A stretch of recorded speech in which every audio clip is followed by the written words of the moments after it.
Halo teman-teman, hari ini kita akan membahas soal untuk materi sifat koligatif larutan. Materi ini dipelajari pada kelas 12. Nah, soalnya seperti pada layar kita, larutan sukrosa dalam air memiliki penurunan tekanan uap sebesar 1/6 P0 mm raksa atau mm Hg, di mana P0 adalah tekanan uap air. Molalitas sukrosa adalah, di sini diketahui Mr sukrosa sebesar 342 dan Mr air 18. Nah, sebelum kita menjawab, kita perlu tuliskan semua data yang diketahui soal. Di sini kita tulis dikit. Yang pertama yang diketahui di soal itu adalah penurunan tekanan uap. Nah, penurunan tekanan uap itu ditulis dengan lambang delta P. Berarti delta P sama dengan 1/6 P0 mm raksa. Kemudian diketahui di soal adalah nilai Mr sukrosa yaitu 342, selanjutnya Mr air yaitu 18. Nah, sekarang kita sudah tuliskan semua data yang diketahui soal. Maka kita lihat yang ditanyakan soal yaitu molalitas sukrosa. Molalitas itu dilambangkan dengan M kecil, berarti M kecil sukrosa. Nah, sekarang kita sudah tahu yang ditanyakan soal, maka kita sudah bisa menjawab. Nah, untuk sifat koligatif larutan yaitu penurunan tekanan uap, itu rumusnya delta P sama dengan XT dikali P0, di mana XT itulah fraksi mol zat terlarut. Nah, pada soal kita ini adalah larutan sukrosa dalam air. Berarti zat terlarutnya adalah sukrosa, sedangkan pelarutnya air. Karena sukrosa itu kita larutkan di dalam air ya, maka ini zat terlarut, ini pelarut. Kemudian ada P0. P0 inilah tekanan uap pelarut murni. Di sini adalah air, berarti P0 dari air. P0 ini adalah tetapan ya. Kemudian delta P yaitu penurunan tekanan uap, dinamakan dengan delta P. Nah, selanjutnya di soal ditanyakan molalitas. Molalitas itu dihitung dengan rumus mol dari zat terlarut. Di sini zat terlarut kita adalah sukrosa dikali 1000 dibagi massa zat pelarut. Pelarut kita adalah air. Berarti massa air di sini adalah mol sukrosa. Nah, nilai mol dari sukrosa atau zat terlarut belum diketahui di soal. Begitu juga dengan massa air belum diketahui di soal. Yang diketahui di soal adalah delta P dengan Mr.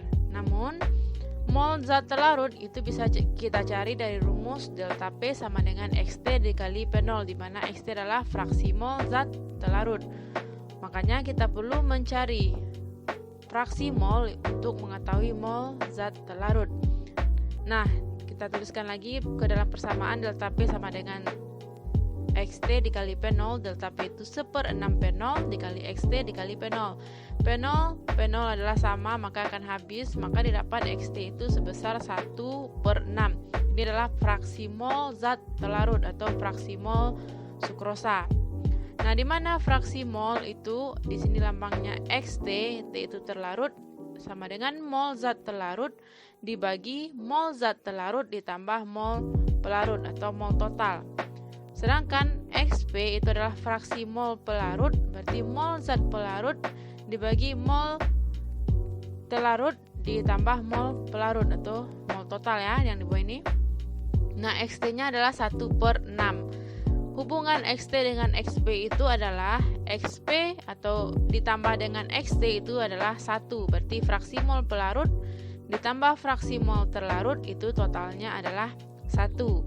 Nah, kita sudah tahu fraksi mol terlarut yaitu 1/6, maka fraksi mol pelarut itu sama dengan 1 dikurang fraksi mol terlarut. Berarti fraksi mol pelarut adalah 5/6. Nah, selanjutnya tadi kita lihat kembali di sini fraksi mol terlarut. Fraksi mol itu adalah mol zat terlarut dibagi mol total. Nah, berarti mol zat terlarutnya adalah 1 ya, karena di sini mol zat terlarut berarti 1 dibagi mol total. Mol totalnya adalah 6. Maka mol zat terlarut atau di sini yang terlarut adalah sukrosa adalah 1 mol.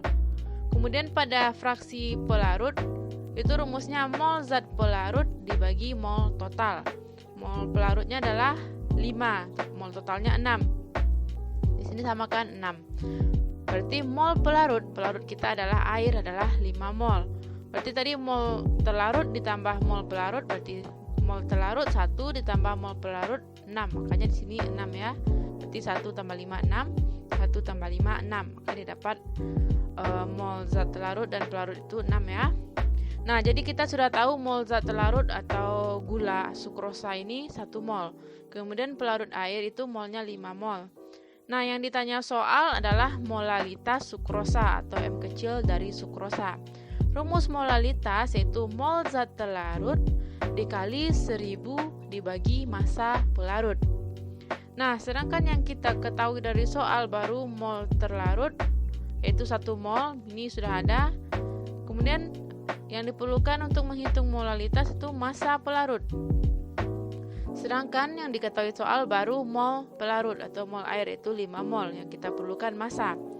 Jadi kita perlu mengubah mol menjadi massa, di mana mol itu sama dengan massa itu sama dengan mol dikali mr atau mol sama dengan massa dibagi mr.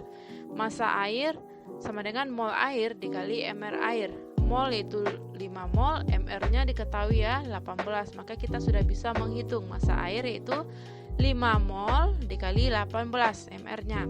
Dari perhitungan kita dapat massa air itu sebesar 90 gram. Nah, sekarang kita sudah ada massa pelarut atau massa air 90 gram, maka kita sudah bisa menghitung molalitas. Molalitas sama dengan mol terlarut yaitu mol sukrosa 1 mol 1 dikali 1000 dibagi massa air itu 90 dibagi 90. Nah, berdasarkan perhitungan maka akan kita dapat molalitasnya yaitu sebesar 11,1 molal. Nah, berarti molalitas atau M kecil sukrosa adalah 11,1 molal.